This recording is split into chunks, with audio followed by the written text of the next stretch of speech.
Home means something different to everyone. But with Rocket Mortgage, home can mean even more. It can mean a college education, taming your high-interest debt, even a renovation. We've made it easier than ever to use your home equity. That home you worked so hard for, now it can work hard for you. Call 800-4ROCKET or visit rocket.com to find out more. Rocket Mortgage, LLC, licensed in all 50 states, and MLSConsumerAccess.org, number 3030. The Other Side of Midnight. 77 WABC. Local Spotlight. Good morrow, everyone. This is The Other Side of Midnight on 77 WABC. I'm Frank Morano, and happy Thanksgiving. I hope you're all gearing up for a day filled with family, food, and maybe a football nap or two. But before the turkey hits the table, let's talk about one of the day's most cherished traditions, the Macy's Thanksgiving Day Parade. Now, I don't know about you, but there's something magical about giant balloons floating down Manhattan streets. Yes, it might be a little soggy this year, with rain expected from dawn until the parade wraps up around noon, but hey, a little drizzle never stopped Snoopy or Spider-Man, did it? According to the National Weather Service, the rain will be light and steady, which sounds manageable unless you forget your raincoat. And if you're thinking about bringing an umbrella, don't. Macy's says to leave it at home. Apparently, umbrellas are the sworn enemy of visibility and enjoyment. Temperatures will hover in the 30s and 40s, so bundle up, layer like you're preparing for the Arctic, because standing outside for hours watching giant balloons float by is a commitment. But it's a commitment worth making if you're into the parade thing. Why? Because this parade isn't just about oversized helium creations or high school marching bands. It's about tradition. It's about reminding ourselves that rain or shine, we need a little whimsy in our lives. If you're out there today, maybe holding your spot in the crowd, shivering slightly, trying not to spill hot chocolate on your scarf, you're part of something bigger. You're celebrating resilience, joy, and that uniquely American spirit of show must go on. And for those of you watching from the warmth of your living room, as my wife will be, because I'll probably be asleep, I salute your wisdom. But remember, the folks braving the rain deserve your respect. They're the ones keeping this tradition alive, even when the weather tries to steal the spotlight. So, to all the parade goers, participants, and performers, thank you. You're making Thanksgiving a little brighter, no matter how gray the skies may be. Have a fantastic holiday, everyone. Enjoy the parade, stay warm, and may your turkey be moist and your pie abundant. Happy Thanksgiving. Beam me up! To be continued. Experience a progressive lens engineered with AI from Essilor, powered by individual measurements of your visual behavior. A lens personalized to you by an Essilor expert. Discover Verilux XR Track and enjoy instantly sharp vision in motion and seamless transitions from near to far. Find your local Essilor expert today at Essilor.com. The Other Side of Midnight. 77 WABC. Local Spotlight. Good morrow. This is The Other Side of Midnight on 77 WABC. I'm Frank Morano. Thank you for listening. I say good riddance to Manhattan's last meat market. That's right.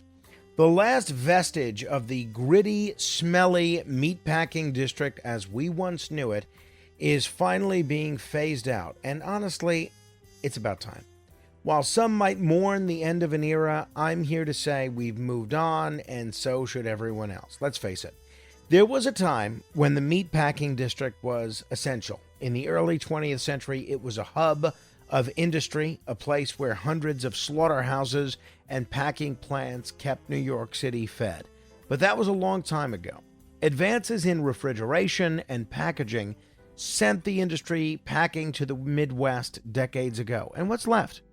A few stubborn holdouts in a neighborhood that's now more synonymous with high-end boutiques, trendy restaurants, and the Whitney Museum than with meatpacking. John Jabagi, in an article about the last meatpacking plant in the meatpacking district, whose family has been in the business since 1900, is one of the last men standing. He's proud of his heritage, and I respect that. But even if he acknowledges that the neighborhood he grew up in is just a memory, the docks have turned into recreation areas. The Highline Park draws millions of tourists, and the whole area, once infamous for its stench, is now a playground for the rich and stylish. And you know what? That's not a bad thing. Sure, there are still plenty of people who eat meat. I get it. But does meat packaging really need to define an entire district in 2024? I vote no. Cities evolve, and Manhattan is no exception. The meatpacking district wasn't always about meat. Before that, it was a produce market, and before that, it was a shipping hub. Change is the only constant in New York City, and this change has brought us a cleaner, more vibrant neighborhood. Critics might argue that the gentrification of the meatpacking district has erased its soul, but let's be honest. The soul they're talking about, the reeking streets, the blood-stained sidewalks, wasn't exactly a tourist attraction. Today, the district is thriving in a different way. It's home to art, culture, and commerce, a reflection of what New York City is all about. So, while Jabogi prepares to retire and the cleaver finally falls on the last meat market at Gansevoort, I'm not shedding any tears. The meatpacking district has found a new identity, and it's one that fits the 21st century. I say, good riddance to the old, and here's to the future. Beam me up! To be continued. At Sephora, we've got what you want because you're obsessed with your skin, and we're obsessed with what it needs. Sephora has the best products to help you get beautiful, glowing, radiant skin. With an extensive, inclusive range of results-driven formulas and in-store beauty advisors to help you find exactly which are right for you, the best skincare is only at Sephora. Sephora, for all your skincare. The Other Side of Midnight. 77 WABC. Local Spotlight. As reports circulate about Andrew Cuomo preparing to enter the New York City mayoral race, many moderates, conservatives, and just good government Democrats that I've spoken to are intrigued by the possibility. Over the last week or two, I've heard from so many people that have said, well, we know he's a jerk, but he's competent.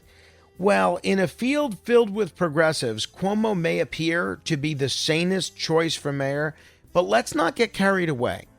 The idea of Cuomo as a champion of moderation and competence might sound appealing, but his record as governor tells a very different story. If his tenure in Albany is any indication, Andrew Cuomo would be a disastrous mayor for New York City. First, let's talk about his management style. Cuomo's leadership was defined by bullying, secrecy, and a penchant for self-promotion over meaningful governance. His administration was notorious for fostering a toxic workplace where dissenting voices were silenced, and loyalty to Cuomo was valued over competence. Does that sound like the type of leader New York City needs during such a critical period of recovery and reinvention? Second, let's not forget the scandals that defined his governorship. Cuomo resigned in disgrace in 2021 following multiple allegations of sexual harassment, allegations that were thoroughly investigated and in some cases substantiated in a report by the state attorney general. I have never thought that those claims were the reason that he should resign, but I think the fact that he's so eager for public vindication at this point indicates that that is something that really grates on him. And then there's his policy record. Cuomo's decisions often prioritized flashy announcements over substantive results. Take infrastructure, for example. While he touts projects like the Moynihan Train Hall and the new LaGuardia Airport, the costs ballooned under his watch, and many of these projects served more as monuments to his ego than as solutions to the city or the state's pressing infrastructure needs. Meanwhile, housing affordability, a critical issue for New Yorkers, worsened during his tenure, with Cuomo doing little to address the state's chronic lack of affordability.